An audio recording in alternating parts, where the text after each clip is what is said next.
Hi everyone, this week's video review is of the BMW M1 by Norev.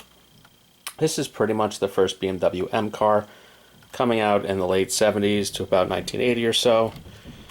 This has pop-up headlights, which is always kind of neat, operated by this little switch. And the M1 predates all the other BMW M cars. The E24 and E28 M5 and M6 came out 5, 6, 7, 8 years later in the US, and of course predates the E30 M3. The M1 of course gave the E24 and E26 M cars their engine. I forget, at a certain point this was the S38. By the time it was in the E34, it's probably called the S35 or something like that in BMW speak, that naturally aspirated straight six with individual throttle bodies. Individual throttle bodies, of course, the M car hallmark. Nothing really to see on the bottom. This is not a numbered limited edition. We do have nice details like carpeted cargo area. Engine detail is not much. We do have a little hood prop, which I always appreciate. It's a nice detail. Wheels are neat.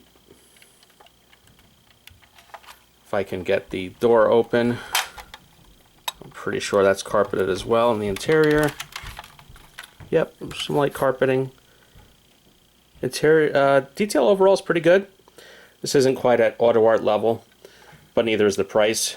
Retail might have been $90 or $100, but I got this for $47 on Amazon. I've been hunting one for a long time.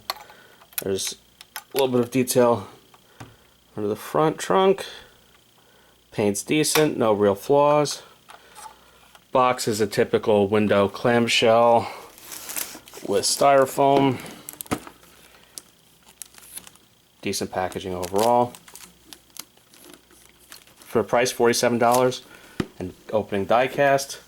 Very happy to have it. Tune in next week. I think we'll do a movie car. Have a good one. Like and subscribe.